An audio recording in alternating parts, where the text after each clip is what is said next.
Human attachment is one of the most fascinating and contradictory things the human mind is capable of. It's the invisible force that pulls us towards certain people and pushes us away from others.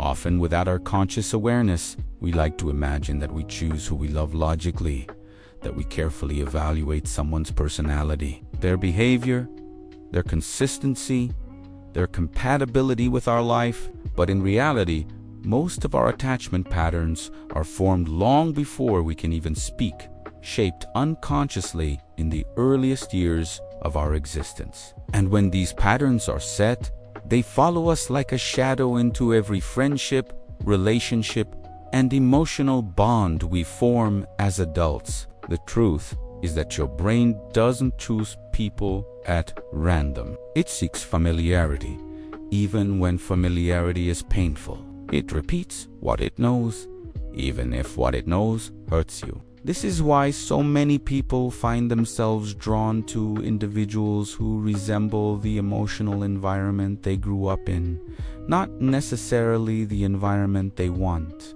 Attachment begins in infancy, when the brain is developing at a rapid pace and absorbing every detail from the world around it. The way your caregivers responded to your needs created the blueprint for how your mind understands love. Emotional safety, closeness, distance, and trust. When a baby cries and someone consistently responds with warmth and calm, the brain learns that connection is safe and that reaching out for comfort will be met with support. When a baby's emotional needs are ignored or inconsistently met, the brain learns that love is unpredictable and connection is something to fear or cling to. These are not memories you consciously recall. They are emotional imprints stored deep in the brain's limbic system, the region responsible for emotion, bonding, and survival instincts. And long after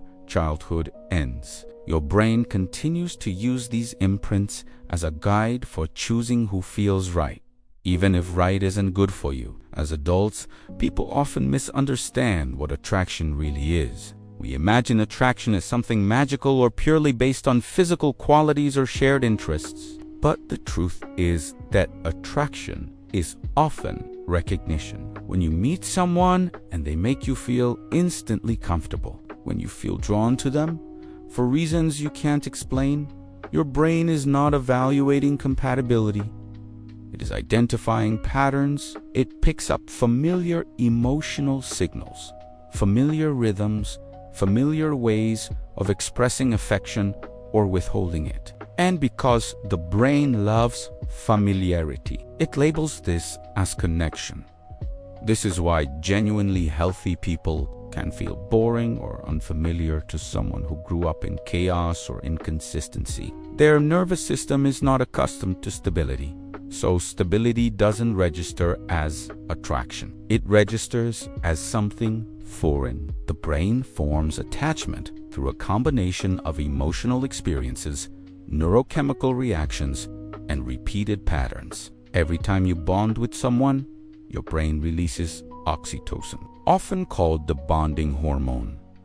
This chemical strengthens feelings of connection, trust, and closeness. However, oxytocin doesn't evaluate whether the person is good for you. It simply reinforces the emotional bond, even if that bond is harmful. If someone gives you attention inconsistently, if they make you feel valued one moment and ignored the next, your brain may actually form a stronger attachment to them because unpredictability triggers craving. The dopamine system becomes involved. And now the attachment is tied not only to emotional comfort but also to reward-based learning. Your brain becomes addicted to the emotional high of intermittent affection, which explains why people often fall deeply for partners who confuse them, hurt them, or send mixed signals. This becomes especially complex when childhood experiences involved emotional inconsistency. If love was something you had to earn,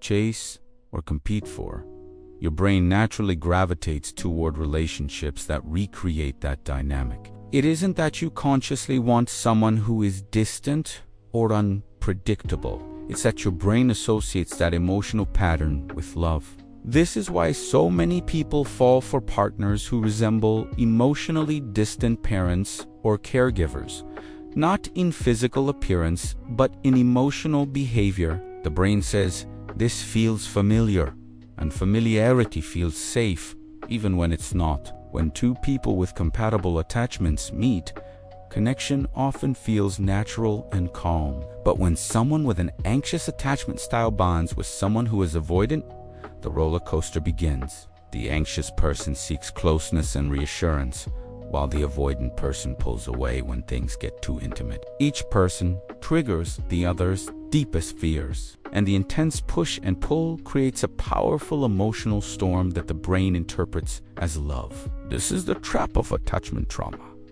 The mind mistakes intensity for intimacy. The more uncertain the relationship becomes, the more the brain tries to hold on to it, believing that achieving closeness will finally bring the emotional safety it has always longed for. But attachment isn't only formed through childhood experiences. It evolves through life, shaped by heartbreaks, betrayals, friendships, and even long periods of loneliness. The brain adapts to whatever emotional environment it has been forced to survive in. If someone spends years guarding their heart or avoiding vulnerability, their brain becomes trained to protect itself rather than connect. Over time, this can create a cycle where emotional distance feels more comfortable than intimacy. And ironically, even when such a person meets someone who is genuinely caring and emotionally available, the relationship can feel overwhelming or suffocating.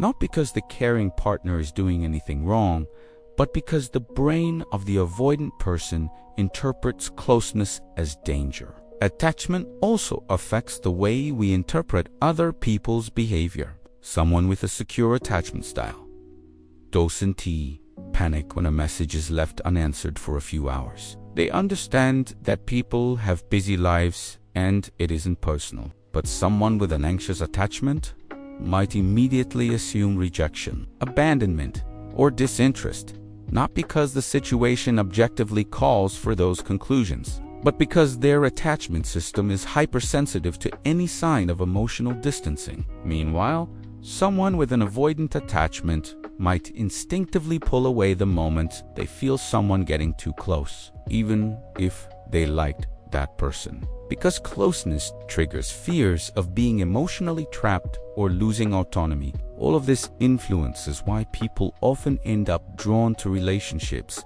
that repeat painful patterns.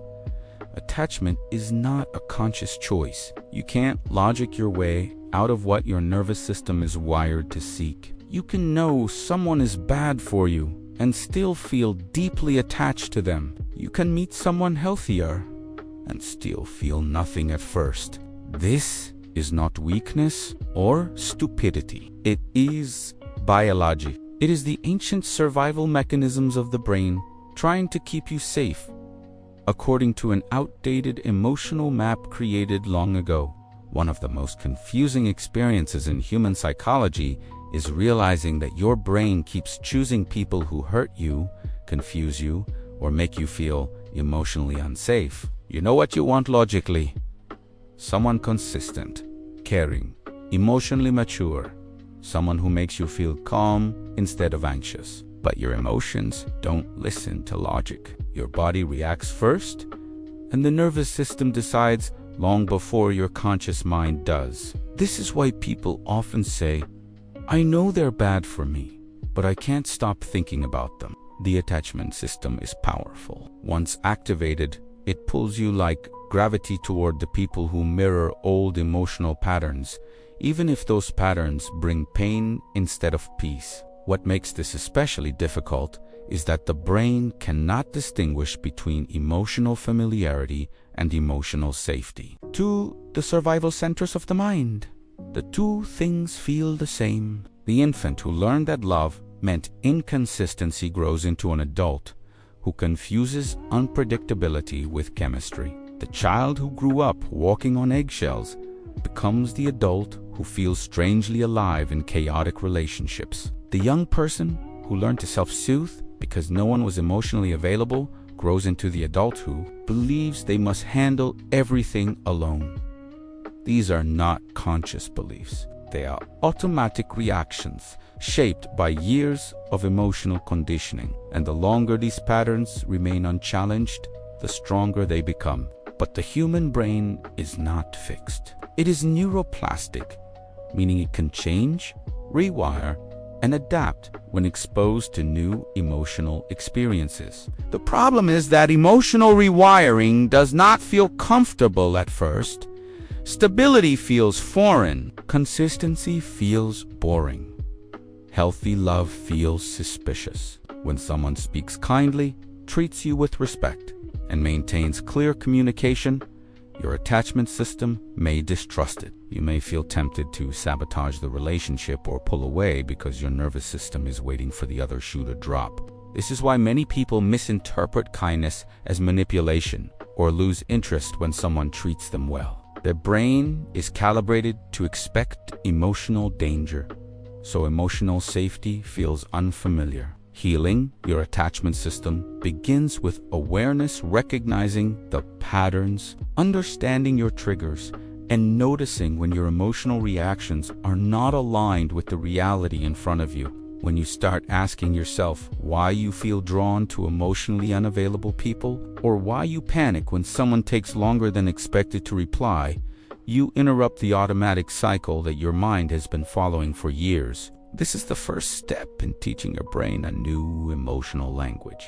But awareness alone is not enough. The deeper work begins when you allow yourself to experience relationships that feel different from what your attachment system is used to. This can be incredibly challenging because your nervous system does not heal overnight. When you are used to inconsistency, consistent love may feel fake. When you are used to the adrenaline of chaotic relationships, calmness may feel like a lack of passion. When you are used to chasing affection, being valued without effort may feel unbelievable. These reactions are normal. They are part of the transition from survival-based attachment to secure attachment. The key is learning to sit with discomfort instead of letting it control you. Emotional safety often begins as discomfort because it challenges the emotional blueprint you have carried for years. As you begin forming healthier attachments, your brain slowly learns that closeness is not danger, that vulnerability is not a threat, and that consistent love does not mean you will lose your independence. This process rewires the attachment system, but it requires patience, self-awareness, and sometimes the guidance of a therapist or supportive relationships. The healing happens through repeated experiences of emotional security, repeated moments of honesty, repeated examples of people showing up when you need them. Over time, the emotional blueprint shifts.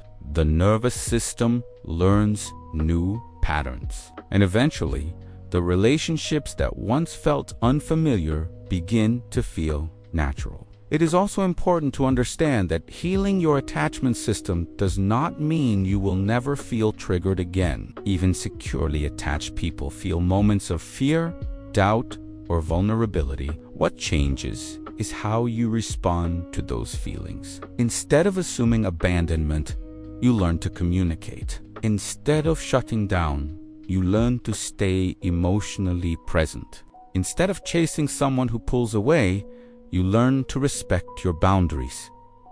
Healing does not erase emotion. It builds the capacity to navigate emotion without losing yourself. One of the hardest lessons in attachment psychology is realizing that you are not responsible for the wounds you carry, but you are responsible for healing them. You didn't choose your childhood. You didn't choose the behavior of your caregivers. You didn't choose the heartbreaks or the experiences that shaped your emotional responses. But you do have the power to choose how you move forward. You can choose to stay in patterns that keep you stuck, or you can choose to confront the discomfort of change. For many people, the turning point comes when they finally recognize the difference between intensity and intimacy. Intensity is unpredictable. It gives you emotional highs and lows. It makes you feel addicted to the other person. But intimacy is steady. It grows slowly. It feels like safety rather than excitement. When you learn to appreciate the quiet strength of genuine intimacy, you stop seeking chaotic relationships that drain your emotional energy. You begin to value peace over drama, honesty over mind games, and consistency over passion that burns too hot and dies too fast. Why people fall for the wrong individuals becomes clear when you look at the attachment system through this lens. It isn't weakness. It isn't foolishness. It's simply your brain following the emotional blueprint it learned long ago. But the moment you realize that this blueprint can be rewritten, everything changes. You gain the power to break patterns that once felt inevitable. You learn to choose partners who support your growth instead of feeding your wounds. You begin to experience love not as something painful or unpredictable, but as something grounding and healing. The journey towards secure attachment is not easy, but it is one of the most rewarding transformations a person can experience. It allows you to build relationships that elevate your life instead of complicating it. It helps you see yourself as worthy of love, respect, and emotional safety. And ultimately, it changes the way you view connection not as a battlefield, but as a sanctuary. When you reach this point, you no longer fall for people who trigger your wounds. You fall for people who help you heal. You stop mistaking chaos for chemistry. You stop confusing inconsistency with passion. You begin recognizing love not by how much it hurts, but by how much it allows you to grow. And when you finally feel the calmness of a healthy connection, you understand that this is what your nervous system was always meant to experience. Not the intensity of survival, but the stability of real, secure, grounded love. E no final, você percebe que não foi azar, nem destino, nem falta de sorte no amor. Foram padrões. Padrões que você repetiu até aprendê-los o suficiente para finalmente dizer-los para trás. E quando você muda seus padrões, você muda sua vida. Porque o amor que você aceita é o reflexo direto do amor que você acredita merecer. Quando você aprende que merece mais, você começa a escolher mais. E ao escolher melhor, você finalmente encontra o tipo de amor que sua versão mais jovem sempre sonhou em receber, mas nunca soube como alcançar. Se você chegou até aqui, lembre-se de que sua história não está definida pelos vínculos que te machucaram. Ela está sendo escrita agora, pelas escolhas que você faz daqui para frente. O cérebro aprende, desaprende e reaprende. E isso significa que você não está preso aos padrões antigos. Você está evoluindo, e essa evolução é o início do amor mais importante que existe, o que começa dentro de você. If you want to understand your mind, your emotions, and the hidden patterns that shape your relationships, subscribe to MindDecode HQ. Every day, we bring you powerful insights that help you grow, heal, and finally take control of your story. Your mind is trying to tell you something. Let's decode it together.